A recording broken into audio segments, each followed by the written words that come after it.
역대상 15장 12절부터 15절 말씀까지 받들어 봉독해 드립니다. 그들에게 이르되 너희는 내 이 사람의 지도자이니 너희와 너희 형제는 몸을 성결하게 하고 내가 마련한 곳으로 이스라엘 하나님 여호와에게를 메어오리라. 전에는 너희가 매지 아니하였으므로 우리 하나님 여호와께서 우리를 찢으셨으니 이는 우리가 그대로 그에게 구하지 아니하였음이니라 하니 이에 제사장과 레위 사람들이 이스라엘 하나님 여호와에게를 메고 올라가려 하여 몸을 성결하게 하고 모세가 여호와의 말씀을 따라 명령한 대로 내 자손이 채에 하나님의 궤를 깨어 어깨에 매니라. 아멘. 우리 서로 인사합니다. 참 잘 오셨습니다. 참 잘 오셨습니다. 참 잘 오셨습니다. 역대상 말씀을 보면 이스라엘이 큰 역사를 기록하고 있는 그런 말씀이에요. 1장서부터 9장까지 말씀을 보면 족보에 대한 이야기가 나와요. 아담으로부터 쭉 나오죠. 그리고 족보 얘기가 끝나면 또 갑자기 어떤 나오냐면 10장에 가서 사울의 이야기가 나와요. 그 다음에 다윗의 이야기가 나오고 그 다음에 다윗이 왕이 되고 성전 건축을 준비하고 하는 그런 내용들이 나와요. 근데 족보 이야기를 보면 쭉 나오면서 이스라엘의 역대 왕들까지 쭉 나오고 있거든요. 근데 갑자기 이런 말씀이 나와요. 9장 1절 말씀 보면 유다가 죄를 범하였으므로 바벨론으로 사로잡혀 갔더니 라고 하는 말씀이 나와요. 북이스라엘은 BC 722년에 아스리아에 의해서 멸망하고 남쪽 유다는 BC 568년대 바벨론에 의해서 멸망을 하거든요. 이제 그 이야기까지 나와요. 그런데 이 아픔을 겪으면서 이 이스라엘 사람들이 얼마나 많은 기도를 했을까라고 하는 생각을 한번 해봤어요. 근데 많은 기도를 했음에도 불구하고 죄를 범하여서 사로잡혀갔다라는 말씀을 하고 있더라고요. 이스라엘 백성들은 선민 사상이라는 게 있어요. 우리는 하나님 택한 백성이야 라고 하는 그런 사상이 있거든요. 그리고 하나님의 말씀을 지키고 살아야 된다라고 하는 그런 사상이 있어요. 그리고 그들은 철저하게 율법을 지키려고 애쓰는 그런 믿음의 사람들도 참 많았었어요. 그런데도 불구하고 그들이 죄를 범함으로 사로잡혀갔다. 한번 생각해 보세요. 이스라엘 백성들이 100명이었다면 100명이 전부 다 죄를 범하여서 사로잡혀갔을까요? 아마 그러지 않았을 거예요. 하나님의 창조 때서부터 하나님과 동행하면서 많은 기도를 했을 거예요. 얼마나 많은 사람들이 하나님의 말씀을 지키고 살기 위해서 기도했을까라고 하는 것을 생각해 보니까 참 상상이 안 가요. 많은 사람들이 말씀을 지키려고 애를 쓰고 몸부림쳤을 거예요. 그럼에도 그렇게 됐다 말씀하고 있어요. 그리고 9장 2절 말씀 보면 갑자기 또 이런 말씀이 나와요. 유다가 자기의 땅으로 돌아왔다라는 말씀이 나와요. 그러니까 9장 1절과 9장 2절 사이가 70년이 들어가 있는 거거든요. 왜냐하면 포로 생활 70년을 했으니까 바벨론 포로 생활 그 70년 동안 어떤 일들이 일어났을까 이거를 우리는 상상할 수 없을 거예요. 그 9장 1절과 9장 2절 사이에 다니엘서도 들어가고 에스라서도 들어가고 느헤미야서도 들어갈 거예요. 여러 가지 일들이 있었을 거예요. 그리고 많은 사람이 죽음을 당하기도 하고 많은 사람들이 고난도 당하기도 했을 거예요. 근데 그 이야기가 9장 1절과 9장 2절 사이에 있는데 그 속에 있는 이야기들은 우리가 기도하면서 우리 하나님의 마음으로 우리가 깨달아야 되지 않을까 하는 생각이 들어요.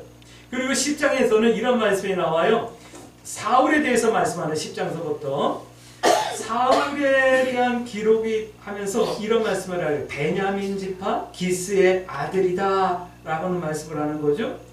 이게 무슨 말이냐면 이스라엘 역사를 쭉 족보를 통해서 쭉 기술했어요. 그리고 왕정 시대가 다 끝나고 포로로 잡혀갔다 포로로 돌아왔어요. 그러면 사울은 훨씬 전의 이야기거든요. 그러니까 족보로 이만큼 왔다가 다시 중간으로 돌아가가지고 사울의 이야기를 하는 거예요. 왜 그랬을까? 라는 말씀을 놓고 하나님 앞에 기도해 봤거든요. 이것은 그거예요. 이스라엘이 죄를 범함으로 포로로 잡혀갔더라 라고 했던 그 죄가 어떤 죄인가 라고 하는 것을 이 사울을 통해서 알려주려고 이렇게 기록하지 않았나 하는 생각이 들어요. 그러니까 이스라엘이 죄를 범했는데 어떤 죄를 범했는데요? 물어볼 수 있잖아요. 그래, 이스라엘이 범한 죄는 사울이 범한 죄와 같은 죄야, 이렇게 말씀하시는 것 같다라는 말씀이에요. 그러니까 사울의 죄를 보면 내가 하나님 앞에서 어떤 삶을 살아야 될 것인가 라고 하는 것을 우리가 깨달아 알 수 있게 되는 거예요. 이런 말씀하죠. 10장 13절 14절 말씀 이렇게 말씀하여 사울이 죽은 것은 이렇게 말씀하고 있어요. 사울이 죽은 이유가 있다라는 말씀을 하거든요. 그 말씀을 우리가 다시 한번 이렇게 기도하면서 보면 이렇게 말씀이 바뀌어요. 유다가 사로잡혀간 것은 이 평행선을 이루는 거예요. 사울이 무슨 죄 때문에 죽었는가를 보면 유다가 어떤 죄를 졌는지 알게 되는 거고, 그러면 우리는 어떤 삶을 살아야 되는지 깨닫게 되는 거예요. 그러면서 11장 말씀에서부터 다윗에 대한 이야기가 나와요. 그러면서 다윗을 향해서 하나님께서 성경이 이렇게 말씀하고 있어요. 11장 9절 말씀 보면 하나님께서 다윗과 함께 하시니 다윗이 강성하여 갔더라 라고 말씀하고 있거든요. 그러면 이렇게 생각해야 돼요. 사울의 삶의 내용과 다윗의 삶의 내용을 비교해 봐야 되는 거고, 그것이 내가 포로로 잡혀가느냐, 망하느냐, 강성하느냐, 그 차이를 알게 되는 거예요. 우리의 삶을 선택해야 될 이유가 거기에 있게 되는 거예요. 그렇게 선택해야 되는 거예요. 사울의 죄는 이런 거래요. 10장 13절 14절 말씀 보면 하나님의 말씀을 지키지 않았대요. 하나님의 말씀을 지키지 않았다라고 하는 이 말씀은 사울이 하나님의 말씀을 어기고 교만하고 자기가 하지 않아야 될 죄를 하고 하나님이 하지 말라는 것을 했던 것, 이렇게 생각할 수 있겠죠? 근데 이 말씀을 돌이켜보면 뭐냐면 사울이 믿음을 지키지 못했다라는 말씀으로 우리가 바꿔볼 수 있는 거예요. 믿음은 뭐죠? 믿습니다가 아니라 하나님의 말씀을 행하는 게 믿음인 거예요. 할렐루야. 또 이런 말씀을 하고 있어요. 신접한 자의 가르침을 청했다. 사울이 막 전쟁이 심해지고 지고 있고 그러니까 어떻게 하죠? 친하와 이렇게 그 점치는 여인에게 가잖아요. 점치는 여인이 이렇게 막 뭘 하다 보니까 죽은 사울의 영이 올라와가지고 사울을 막 꾸짖는 내용, 우리 성경을 통해서 봤죠? 네. 그것을 뭐라고 말하냐면 이런 신접한 자의 가르침을 청했다. 바꿔 말할게. 우상을 숭배했다라고 말하는 거예요. 요즘 교회 다니는 사람들이 점을 치러 그렇게 많이 다닌다고 그러네요. 학교의 행정실의 직원들이 어느 날 점을 치러 갔대요. 점을 치러 갔대. 그러면서 뭐 이제 관운이 있느니 뭐 승진을 하느니 앞으로 뭐가 잘 되니 막 이런 얘기를 듣고 왔다고 좋다 그러면서 막 아침에 이제 모여가지고 앉아 떠들더라고요. 그러면서 하는 얘기가 저한테 그러는 거예요. 그 점치는 사람이 그러는데요, 교회 다니는 사람들도 많이 온대요 그러더라고요. 그러니까 얼굴이 얼마나 뜨끈뜨끈해지든지, 아니 그거 우상 숭배잖아요.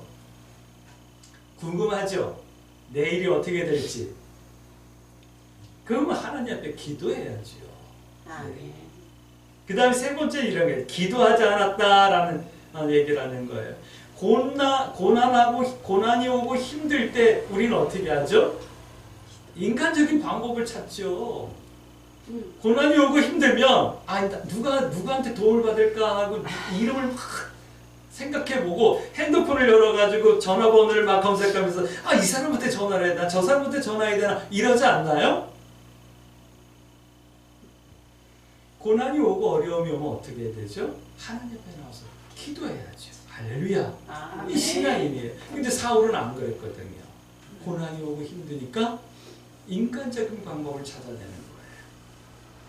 힘들고 어려우면 하나님 앞에 기도해야 되는데 힘들고 어려우니까 내 방법이 나오는 거예요.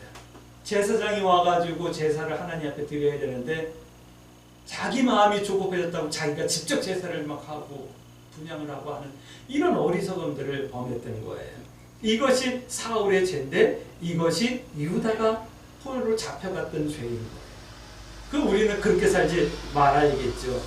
다윗과 사울의 차이를 여러분들이 기억해낼 수 있게 되길, 그리고 기도의 제목 삼을 수 있게 되길 주의 이름으로 축복합니다. 이런 차이가 있었대요. 첫 번째 이런 차이예요. 하나님의 것을 하나님의 것으로 인정하는가 안 하는가의 차이가 있었던 거예요. 하나님의 것을 하나님의 것으로 인정하는가 안 하는가. 다윗은요, 어제 성교사님 그러시더라고요. 다윗이 왕이 된 것은 하루아침에 된 게 아니라 40년 동안 고난받으며 쫓겨다니다가 왕이 된 거야 라고 하는 말씀을 하시더라고요. 40년 동안. 근데 11장에 보면 이제 다윗의 나라가 점점 이렇게 왕성해지기 시작하거든요. 전쟁하려면 막 이기기도 하고 다윗의 그 주변이 점점 강성해지기 시작해요. 근데 다윗이 어느 날 이렇게 전쟁을 하다가 잠깐 쉬고 있는데 이런 생각이 드는 거야. 아, 저 밑에 보이는 저 베들레헴, 예루살렘입니까? 베들레헴 저 성문 옆에 있는 저 우물, 저 우물 참 시원했었는데 내가 옛날에 양을 치다가 또는 내가 뭔가를 하다가 그 성문 가에 있는 그 우물가에 물을 한 모금 마시면 시원하고 막 피곤이 풀리고 그랬었는데 저 물 한번 마시고 싶다 이 생각을 한 거예요. 근데 이거를 혼자 독백을 했겠죠. 저 물 마셨으면 좋겠다. 예, 다 이제 지쳤으니까 힘드니까 옛날 생각이 났었을 거예요. 근데 그 얘기를 들은 그 모습을 본 다윗의 신하들 중에 두 사람이 베들레헴 그 성문 향해서 건너가는 거예요. 골짜기를 건너가는 거예요. 근데 거기에 블레셋이 진을 치고 있었거든요. 그들과 전쟁을 하고 싸우면서 가가지고 한 사람은 막 전쟁을 하고 싸움을 하고 한 사람은 물을 길러가지고 다윗에게 와요. 왕이여 우리가 가가지고 이거 물을 길러왔어요. 이거 드시고 힘 좀 내세요. 그리고 물을 드리니까 다윗이 그러는 거야. 야, 내가 이걸 너희들이 생명을 걸고 가서 떠오니 이 물을 내가 어떻게 마시겠니? 이건 내 것이 아니야. 이건 하나님의 것이야. 그래서 하나님 앞에 부어드리는 내용이 11장에 나와요. 너희들의 생명은 내 것이 아니야. 너희들이 나에게 충성하더라도 너희들의 생명은 내 것이 아니라 하나님의 것이야. 근데 하나님의 것을 걸고 너희가 떠온 이 생물을 내가 어떻게 마실 수 있겠니? 그래서 하나님 앞에 부어드리는 거예요. 다윗의 고백이에요. 생명은 하나님의 것인데 생명을 걸고 길러온 물을 내가 감히 어떻게 마실 수 있겠습니까? 라고 하는 거예요. 오늘 우리들은 너무 쉽게 하나님의 것을 내 것으로 취하죠. 자살 문제. 하루에도 수백 명이 자살을 하고 있어요. 지금 우리가 드리는 이 예배 시간에도 마찬가지고요. 목숨이 내 것처럼 생각하는 거예요. 자녀의 문제. 자녀 내 거 아니잖아요. 내 마음대로 하는 것 아니잖아요. 하나님 앞에 기도하고 맡길 뿐이고 우린 믿음의 본을 보일 뿐이잖아요. 때로는 자녀 때문에 속상하더라도 아휴, 나 때문에 하나님 마음이 이렇게 속상하셨겠지 하고 자녀가 나를 속상하게 하면 하나님 앞에 내가 회개하는 거잖아요. 그래서 내가 세워지는 거잖아요. 성 정체성의 문제. 오늘 성교사님이랑 같이 이제 광화문 갈 거예요. 예배가 끝나면 갈 거예요. 왜 가냐면 포괄적인 차별금지법을 우리나라에서 그걸 법으로 제정해서 통과하면 안 되기 때문에 한번 국회에서 그것이 부결이 돼가지고 일단 법안이 폐기됐지만 언제든지 다시 그 법안을 상정하려고 준비하는 사람들이 있고 세력들이 있기 때문에 우리 기독교인들이 모여서 그러면 안 됩니다. 나라가 망합니다. 가정이 깨어집니다. 여러분 그걸 저지하기 위해서 기독교가 한 목소리를 내려고 모이는 거예요. 이게 갈 거예요. 성 정체성. 우리가 타고난 성은 하나님 거예요. 하나님께서 주신 거예요. 이건 하나님의 것이지 내가 남성이고 내가 여성이기 때문에 내 것이 아니에요. 그래서 내가 마음대로 할 수 있는 것이 아니에요. 내 생각에 나는 암만 해도 여성인 것 같아. 내 생각으로 내 성을 바꾸는 게 아니라 이건 하나님의 것이기 때문에 하나님께서 지정해 주신 거기 때문에. 근데 요즘은 나는 여성이고 싶어 그러면 바꾸기도 하고 나는 암만 해도 여성인 것 같아 그러면 바꾸기도 하잖아요. 더 놀라운 것은 그거예요. 그 포괄적 차별금지법이 통과되어진 다른 나라에서는 남성이 남성이 나는 생각이 나는 마음이 여성인 것 같아. 그리고 여성 목욕탕에 들어가도 그것이 잘못됐다고 말할 수 없는 그런 시대가 되어버려요. 그런 건 막아야 되잖아요. 내 딸이 아빠 나는 암만 해도 남성 같아. 나는 여자인데 여성인데 내 마음은 난 남자 같아. 나는 이렇게 활력 있는 게 좋고 뭔가 도전적인 게 좋아. 그리고 어느 날 여자를 데리고 와서 이게 내 아내야 이러고 데리고 오면은 기절 초토로 가는 일이잖아요. 이제 그런 일들을 저지하기 위해서 오늘 갈 건데 성 정체성도 내 것이 아니다라는 거예요. 절대적인 하나님의 주권과 뜻인 거예요. 이런 것들은 내 마음대로 하려는 그것은 죄이며 반역과 같은 거예요. 오늘 사울이 그렇게 했고 다윗은 그렇게 하지 않은 거예요. 오늘 우리 광주 새순교 성도들은 하나님과 하나님의 것을 하나님의 것으로 인정해 드릴 수 있게 되길 주의 이름으로 축복합니다. 그러면 이제 질문 받으셔야지만 돼요. 나는 하나님의 것을 하나님의 것으로 인정하며 감사하며 기도하며 맡기며 살고 있는가? 라고 하는 거예요. 대답하셔야지만 돼요. 그리고 부족함이 생각난다면 하나님 앞에 기도할 수 있게 되길 주의 이름으로 축복합니다. 우리가 예배드리면서 이 기도의 제목을 붙드는 거예요. 점검해내면서. 할렐루야. 두 번째는 이런 말씀을 드립니다. 이런 차이가 있었어요. 하나님 앞에 있는가? 라고 하는 차이가 있어요. 13장 3절 말씀 보면 법궤를 다윗은 고백합니다. 우리가 하나님 앞에서 하나님께 묻지 않았다 라고 하는 말씀으로 법궤에 대한 말씀을 하고 있는 거예요. 이제 법궤를 메어 올려야 되는데 그 전에는 한번 실패했잖아요. 왜요? 하나님의 법궤를 가까이 성으로 모셔오고는 싶었는데 알았어요. 이건 제사장들이 채로 깨가지고 어깨 메고 와야 되는 걸 알았어요. 그런데 더 잘해드리고 싶어가지고 어떻게 새 수레를 만들어서 옮기다가 오늘 성경은 말하잖아요. 그때는 우리가 잘못했기 때문에 하나님의 법궤 앞에서 하나님의 말씀 앞에 묻지 않았기 때문에 우리가 실수했고 그렇기 때문에 하나님께서 우리를 찢었다라고 하는 표현을 쓰시잖아요. 우사가 죽으면서 난리가 났었잖아요. 축제가 완전히 2년 전 이맘때 이태원에서 그들은 즐겁게 놀려고 했었는데 150여 명 이상이 사망하는 아주 흉측한 사고로 바뀌는 그런 경험, 그렇게 돼버린 거예요. 하나님 앞에서 우리가 물었는가 안 물었는가, 하나님 앞에 있었는가 없었는가, 다윗은 그걸 회개하는 거예요. 근데 사울은 그걸 회개하지 못했던 거예요.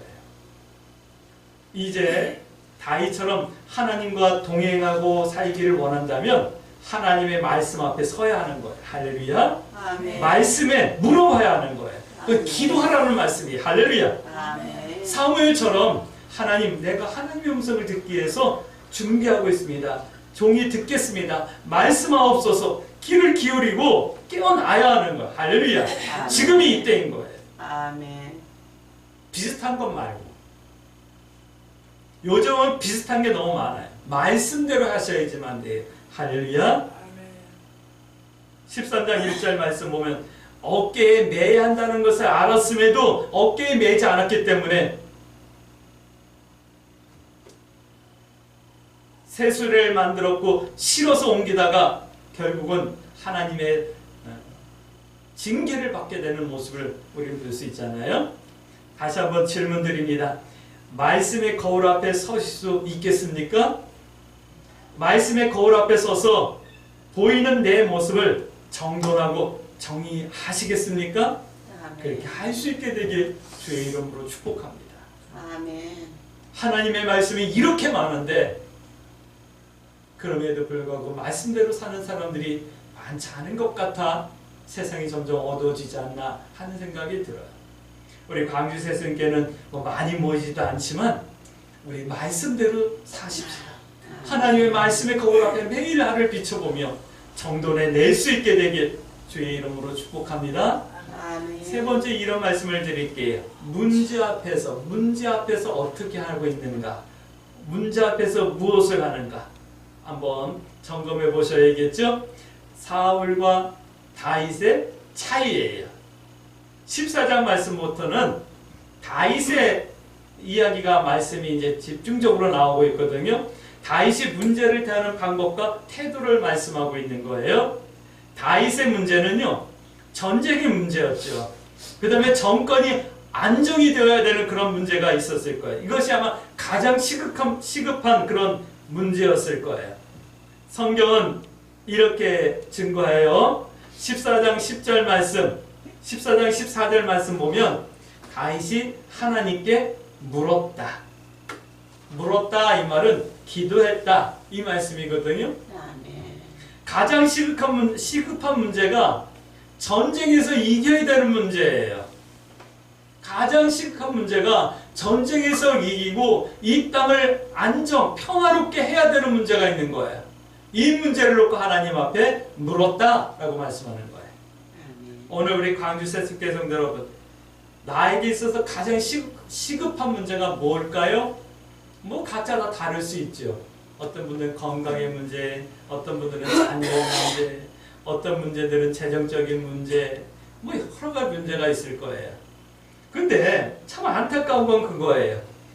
나에게 어떤 문제가 닥치면 하나님 어떻게 하면 좋을까요? 라고 하나님 앞에 기도해야 되는데 그걸 안 하는 거예요. 참 안타까운 건 그거예요. 목사님, 내가 교회 다녔는데 여태까지 신앙생활 한다고 했는데 이렇게 어려운 일이 닥쳤어요. 내가 교회를 어떻게 나갈 수 있겠어요? 이렇게 말할 때는 진짜 한장하겠어요.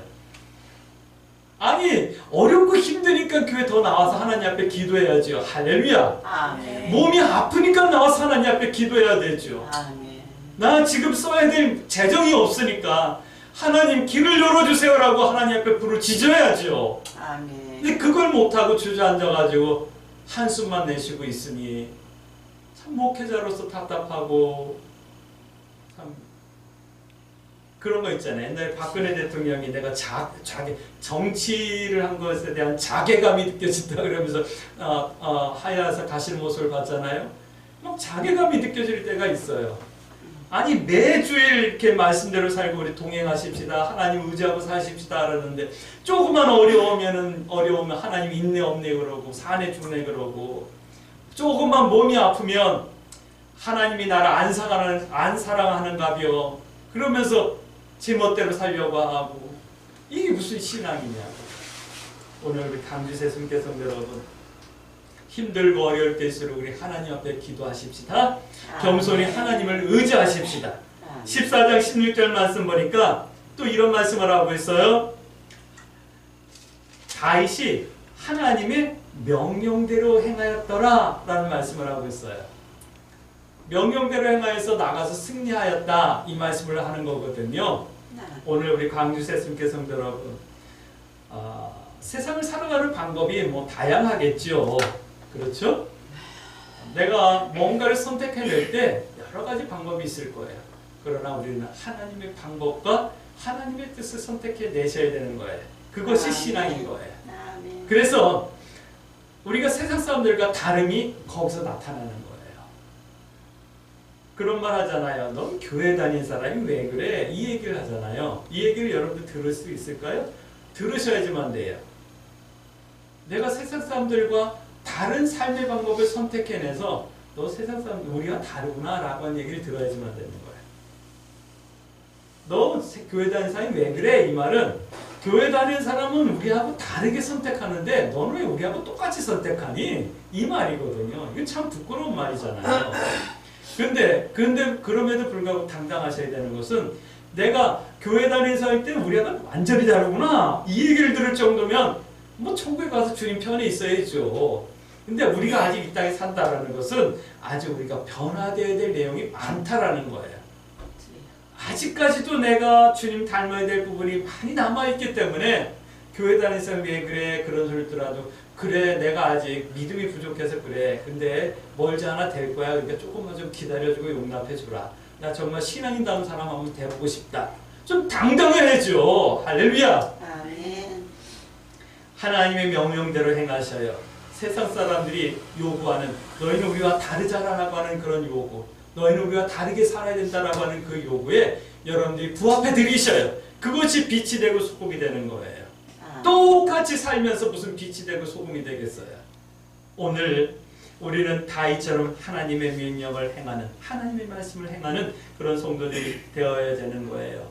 아멘. 우리들 생애 주기 중에 가장 크고 중차대한 일들이 언제였을까요? 그런 일들 앞에서 여러분들 기도했습니까? 기도하길 원합니까? 기도할 수 있게 되길 주의 이름으로 축복합니다. 내 방법 찾지 마세요. 아멘. 포기하거나 좌절하거나 낙심하지 마시고 하나님 앞에 기도하셔요. 기도하는 이들에게 길이 열리고 기도하는 이들에게 응답해 주셔요. 할렐루야. 아멘. 이 말씀을 여러분들이 들을 수 있게 되길 주의 이름으로 축복합니다. 역대상은 이런 큰 역사를 기록하셨어요. 유다의 죄가 사울의 죄와 같은 것은 아닐까라고 하는 말씀을 여러분들에게 드리는 거예요. 반대로 유다가 다시 흥황하고 돌아올 수 있었던 것은 그들 중에 다윗과 같은 삶의 내용을 선택했던 성도들이 있었지 않았을까라고 하는 생각을 하는 거예요. 이 시대가 점점 어두워져요. 믿는 자를 보겠느냐 주님도 탄식하며 안타까워하셨어요. 그러나 분명히 어딘가에는 숨겨진 7,000명이 있고 어딘가에는 바알에게 머리 숙이지 않은 남아있는 성도들이 있을 거예요. 어딘가에는 이와 같이 하나님 편에 서 있는 성도들이 반드시 있을 거예요. 우리 광주 새순교 성도들이 그런 성도들이 되어줄 수 있게 되길 주의 이름으로 축복합니다.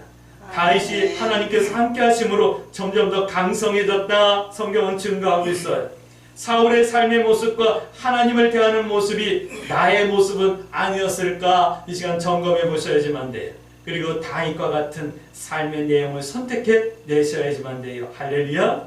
그러므로 축복합니다. 다윗의 삶의 방법을 기꺼이 선택하고 살아낼 수 있는 신앙인 하나님과 동행할 수 있는 은혜가 있어지게 하옵소서라고 우리 기도하셔야지만 됩니다. 할렐루야. 그러므로 우리 이렇게 기도하십시다. 하나님, 내가 하나님의 것을 하나님의 것으로 인정하며 겸손히 동행하는 믿음을 허락하여 주옵소서. 하나님의 것은 내 것이 아니니 내 마음대로 하지 않게 하여 주옵소서. 또 하나님 앞에서 하나님의 말씀을 들으려고 기도하며 하나님과 동행하는 성도의 삶을 살아낼 수 있게 해주시고 내 삶 가운데 큰 문제든 작은 문제든 하나님 앞에 물어보며 하나님의 말씀대로 선택해낼 수 있는 믿음의 용기와 담대함을 허락하여 주옵소서. 이렇게 기도하며 이 한 주간도 믿음의 선택을 두려워하지 마시고 하나님 뜻 행하기와 하나님 편에 서기를 부끄러워하지 아니하며 승리하는 한 주간 되어지길 주의 이름으로 축복합니다. 아멘.